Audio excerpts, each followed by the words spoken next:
I grew up in Kaduna. My family, everyone is in Kaduna, and I was, as a child, I was a member of a girl, a children's group called the Young Believers Praise Dancers. What we basically do is we dance, but unlike the usual, just your church, dancing in church, we usually go out to minister outside our home church, and for me, that was an exciting part of my life. I knew this was what I wanted to do. I just wanted to be out there. I just wanted to be involved with things that had to do with entertainment, production, and media. And yeah, we basically those girls were like my second family. We had fun growing up.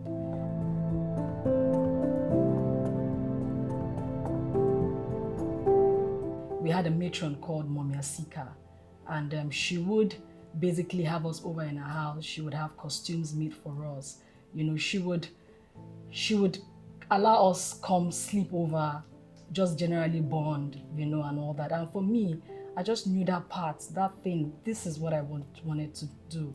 And I graduated from secondary school. I moved to Jos, and there's a guy, a friend of mine called Ikoman. He owns a studio in Jos. And I met him in Kaduna when he came to do stuff. And when I got to Jos, we just reconnected. And then I went to his studio and I met a young lady called Amina Ibrahim. And she was there to record a demo for someone, a voiceover for a jingle. And then we met there and we just connected, And after some few weeks down the line, we created a group called These Girls. We were just having fun, we were having fun. We didn't know people were noticing us, and we just basically had fun. We were performing in local shows in Jos and all that, and we now started getting invites to come perform in places like Bauchi, Maiduguri. We traveled as far as Makurdi, Abuja to perform, and we were pretty popular. We were pretty popular then, and we're just having fun, and we recorded the demo, and we got to meet P Square, and they were still in Just then. They just recorded their first album, the one that the one they had to do after the talent hunt, and they wanted us. They just loved us, They saw something in us, and I actually laid the background vocals for Your Name on the Get Squared album. And for me, I just knew I loved this, I wanted to do this. But something happened along the line and I had to drop everything, and they moved on and I actually moved on as well. And later I graduated from school because I went to ABU Zaria. I read archaeology, actually. Yes, very weird. I know a lot of people, when I say that, they go like, archaeology. Yeah, I read archaeology.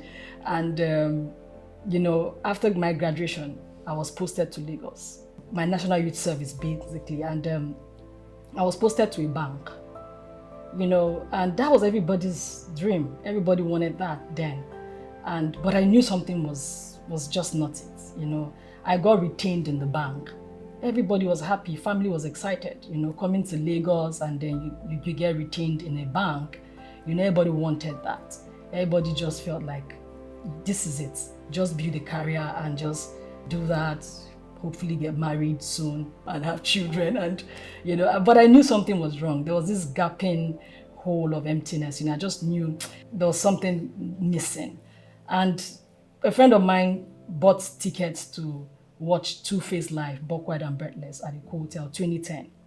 And we went together to watch because I am a huge fan of Two-Face. So I went for the show, and the production was mind-blowing. I'd never seen anything like that, to be honest. And I was very excited. I was telling a friend of mine some years ago that we were those girls that came in front and were just dancing and dancing because we were very excited. And I just knew this was what I wanted to do. Production, that spark just came back again. That whole excitement, everything just came back to me like a flash, like, yes, this is it. And few months down the line, I resigned from the bank because I got a job at an experiential agency here in Lagos. A lot of people thought I was crazy. Like everything was becoming bright, everything was beginning to take shape. Why resign? But I just knew this was closer to getting to where I wanted to be. And I just resigned, and I went to work for the experiential agency. And a year or so down the line, I think 2 years down the line, I resigned from that company to create my own company, H Life. And I started working. My first job was an in-store activation, for a brand.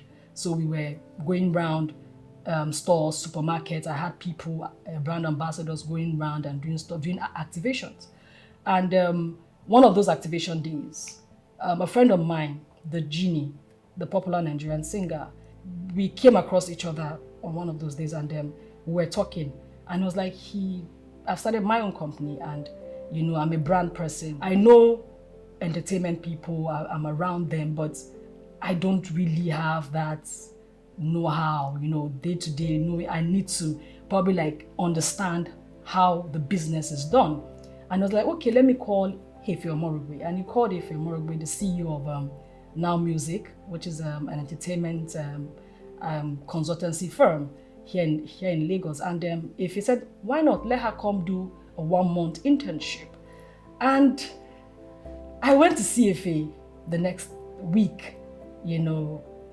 A 1-month internship turned out to be a permanent employment with Jeannie's blessings, because I had to talk to Jeannie, and Jeannie was like, you know what, I think you should, go for it.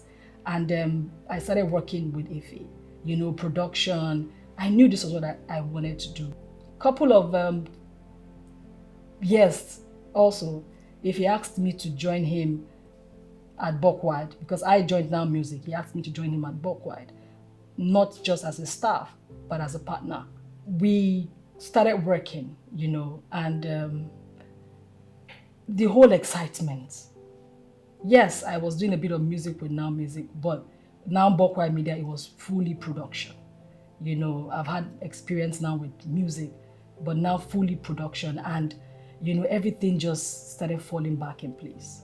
Everything started falling back in place. And in 2016, I was saddled with the responsibility of coordinating and producing 2016 Buckwide and Breathless, The Disruption.